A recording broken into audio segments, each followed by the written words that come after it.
வணக்கம். நான் அதோட தினேஷ்கர் ரியல் எஸ்டேட் பிஸ்னஸ் கனெக்ட்லேருந்து. ஆனால் இதாங்க நம்ம ஆப்பு. நீங்கள் எல்லாம் ஜாயின் பண்ணியிருக்கீங்க, ரொம்ப நன்றி. ஆனால் உங்களுக்கு நான் பையர் கொடுக்கணும் அப்படின்னா, நீங்கள் உங்கள் வீட்டு இருக்கிற சொத்து என்னங்கிறது பதிவு பண்ணணும். உங்கள் வீட்டு இருக்கிற சொத்துக்கு தான் நம்ம பையர் கொடுக்க முடியும். அதே போல் பையர் வச்சிருக்கிற ஏஜென்ட்டை உங்களை கனெக்ட் பண்ண முடியும். ஸோ உங்கள் வீட்டு இருக்கிற சொத்து என்னங்கிறத நீங்கள் பதிவு பண்ணணும். உங்கள் சொத்து எங்கே இருக்குது, சொத்தை சேர்க்கவும் அப்படிங்கிறத கிளிக் பண்ணிங்கன்னா, நம்ம ஆப் தமிழ்லையும் கூட யூஸ் பண்ணிக்கலாம். நீங்கள் ப்ராப்பர்ட்டின்னு இருக்குது இங்கிலீஷில். உங்கள் சொத்து எங்கே இருக்குது, எந்த டிஸ்ட்ரிக்டில், எந்த டிஸ்ட்ரிக்ட், தாலுக்கு, வில்லேஜ், எந்த வில்லேஜில் என்ன வகையான சொத்து. இது ரெசிடென்சியல் சைட்னா 25 சென்ட்டுக்குள்ள, வர்த்தக தளம், குடியிருப்பு தளம், வர்த்தக தளம், தொழில்துறை தளம், இண்டஸ்ட்ரியல் சைட்டு, கமர்ஷியல் சைட்டு, 1 ஏக்கருக்கு மேலே இருக்கிறது லேண்டு, நிலம். பண்ணை நிலம்னா 26 சென்ட்லேருந்து 1 ஏக்கருக்குள்ளே இருக்கிறது, 1/4 ஏக்கர்லேருந்து 3/4 ஏக்கருக்குள்ளே இருக்கிறது பண்ணை நிலம். மறுவிற்பனை வீடு, மறுவிற்பனை apartment, industrial building, commercial building. இந்த மாதிரி சொத்து வகைகளை என்ன சொத்து வச்சுருக்கீங்க, எங்கே சொத்து வச்சுருக்கீங்கன்னு பதிவு பண்ணிங்கன்னா, அதே வில்லேஜில் அதே மாதிரி சொத்து வச்சுட்டு இருக்கிறவங்களும் உங்களுக்கு கால் பண்ண வைக்க முடியும். சரிங்களா? இப்போ இதுதான் நம்ம சேட். இங்கே பெல் ஐக்கான் இருக்கு இல்லைங்களா, இதுதான் நோட்டிஃபிகேஷன் நம்ம ஆப்பில். இப்போ நீங்கள் ஒரு சொத்து பதிவு பண்ணிங்கன்னா எல்லாருமே இங்கே வந்து அவங்க யார் பதிவு பண்ணியிருக்காங்க, என்ன சொத்துங்கிறது இங்கே பார்த்துக்கலாம். இப்போ இந்த சொத்து வந்து பார்த்தீங்கன்னா கோயம்புத்தூர் நரசிம்மநாயக்கம், கோவை வடக்கு தாலுக்கா நரசிம்மநாயக்கம்பாளையம் ஜோதி காலனியில் ஒரு 4.5 சென்ட் இடம், சென்ட்டு 14 லட்ச ரூபாய்க்கு பதிவு பண்ணியிருக்காரு. யார் பதிவு பண்ணியிருக்காங்கன்னு இங்கே பார்க்கணுன்னா முகவரோட சதீஷ் பதிவு பண்ணியிருக்காரு. இப்போ அவருக்கு கூப்பிட்டீங்கன்னா அவர் செல்லர் நேரடியாக வச்சுருக்காரு. நீங்கள் பையர் நேரடியாக வச்சுருந்தீங்கன்னா அவரை நேரடியாக கான்டாக்ட் பண்ணி அந்த பிஸ்னஸ் முடிக்கலாம். அதே போல் இங்கே ஒரு சொத்து வந்து மதுரையில் கோவிலம் பங்குடி, கோவிலப்பங்குடியில் பதிவு பண்ணியிருக்காங்க. மதுரை வடக்கில் 2.5 சென்ட் இடம், ஒரு சென்ட் 7 லட்சம் ரூபாய், 18 லட்சம் ரூபாய்க்கு பதிவு பண்ணியிருக்காங்க. யார் பதிவு பண்ணியிருக்காங்கன்னு பார்த்தீங்கன்னா கோபாலகிருஷ்ணன் பதிவு பண்ணியிருக்காரு. அவரும் வந்து கோவிலப்பங்குடி வில்லேஜில் இருக்காப்படி. இவரும் ரியல் எஸ்டேட் ஏஜென்ட்டு.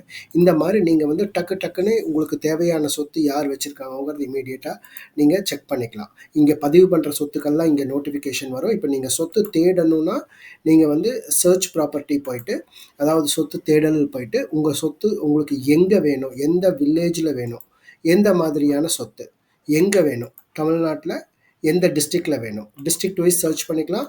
அடுத்தது வந்து பார்த்தீங்கன்னா மேம்பட்ட தேடலில் வந்து நீங்கள் வில்லேஜ் வைஸ் தேடிக்கலாம்.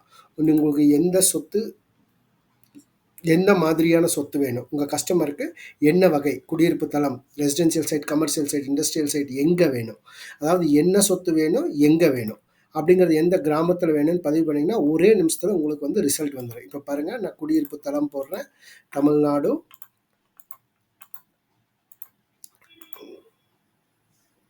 கோயம்புத்தூர், கோவை வடக்கு தாலுக்கா, கிராமம் வந்து காலாப்பட்டி கிழக்கு, காலாப்பட்டி மேற்குன்னு போடுறேன் அப்படின்னா, இப்போ காலாப்பட்டி கிழக்குன்னு போட்டுறேன். காலாப்பட்டி கிழக்கு வில்லேஜில் இருக்கிற சொத்துக்கள் மட்டும் இங்கே லிஸ்ட் வரும். காலாப்பட்டி கிழக்கு. இது காலாப்பட்டி கிழக்கில் தொட்டிபாளையம் வெள்ளானப்பட்டி பிரதான சாலையில் இருக்குது. இது வந்து பரம்பூர் வீரியம்பாளையம். இது வந்து கொங்கு நகர் காலாப்பட்டி, கொங்கு நகர் ஆதர்ஷ் கார்டன் காலாப்பட்டி. இந்த மாதிரி போட்டிருக்காங்க அப்படின்னா யார் பதிவு பண்ணியிருக்காங்கன்னா அவங்க நம்பரோட பிரபுராஜ் பதிவு பண்ணியிருக்காரு. இப்போ அவர் கூப்பிட்டிங்கன்னா நீங்கள் நேரடியாக அவரு கூட சேர்ந்து பிஸ்னஸ் பண்ணிக்கலாம். அவர் வந்து செல்லர் நேரடியாக வச்சுருக்கிறாரு. இப்போ ஒவ்வொரு ரியல் எஸ்டேட் ஏஜென்ட்டையும் எல்லாத்து கூட கனெக்டட். உங்களோட சொத்து யாருக்கு தேவையோ அவரு கூட நீங்கள் சேர்ந்தால் தான் ஒரு பிஸ்னஸ் பண்ண முடியும். இந்த சொத்து வந்து அண்ணாமலை கார்டனில் தினேஷ் நான் தான் போட்டிருக்கேன். இப்போ இந்த மாதிரி எங்கிட்ட நேரடியாக இருக்கிறத நான் பதிவு பண்ணுவேன், உங்ககிட்ட நேரடியாக இருக்கிறத நீங்கள் பதிவு பண்ணுவீங்க. யாருக்கு தேவையோ அவர் நேரடியாக உங்களை கான்டாக்ட் பண்ணிக்கலாம். அப்போ டக்குன்னு பிஸ்னஸ் முடியும். அதே போல் இந்த 2734 பேர் நம்ம ஆப்பில் இருக்கிறாங்க. இப்போது இந்த எல்லாரும் தமிழ்நாடு பாண்டிச்சேரி குரூப்பில் பை டிஃபால்ட்டாக எல்லாருமே இருப்பாங்க. இப்போ வந்து பார்த்திங்கன்னா நம்ம இதில் வந்து இம்ப்ளிமெண்ட் பண்ணியிருக்கிறது என்ன பண்ணியிருக்கோம்னா, இப்போ புதுசாக இப்போ பொன்ராஜ் பேரூர் செட்டிபாளையம் கோயம்புத்தூர் அவரோட இது. இப்போ கோகுல்ராஜ் கருமத்தம்பட்டி கோயம்புத்தூர். இப்போ உத்தம் பில்டர்ஸ் காலாப்பட்டி வெஸ்ட்டு கோயம்புத்தூர், ஈரோடு. இப்போ எந்த ஏஜென்ட்டு எந்த வில்லேஜில் இருக்கார், மணி எக்மோர் சென்னை, சதீஷ் நீலம்பூர் கோயம்புத்தூர். இந்த மாதிரி நீங்கள் வந்து அவங்க எந்த ஊரோ அந்த ஊரில், இப்போ ஆனந்த் ஈரோடு, இப்போ பாப்பம்பட்டி அசோக் குமார் பாப்பம்பட்டி, இந்த மாதிரி உங்களுக்கு வந்து லிஸ்ட்டு வந்துடும் சேட்டில். நீங்க எந்த வில்லேஜ்ல அந்த ஏஜென்ட் இருக்காங்கங்கிறது உங்களுக்கு ஈஸியா தெரிஞ்சிரும். தினேஷ்குமார், சோழிங்கநல்லூர், சென்னை. புருஷோத்தமன், நீலம்பூர், கோயம்புத்தூர். சங்கர், வெள்ளட்டி, கோயம்புத்தூர். இந்த மாரி அப்துல், கோடம்பாக்கம், சென்னை. அப்ப அவங்க எந்த வில்லேஜ், எந்த டிஸ்ட்ரிக்ட்ல இருக்காங்கங்கிறது உங்களுக்கு சேட்ல தெரிஞ்சு போயிரும். இப்ப டக்குன்னு நம்ம பிசினஸ் நெறைய நடக்கணும்னா, நம்ம சொத்துக்கள பதிவு பண்ணணும். உங்களோட சொத்து யாருக்கு தேவையோ அவரு கூட சேர்ந்தா தான் உங்களுக்கு பிசினஸ் நடக்கும். ஸோ நீங்க எல்லாரும் உங்களோட சொத்துக்கள் பதிவு பண்ணுங்க. ரொம்ப நன்றி.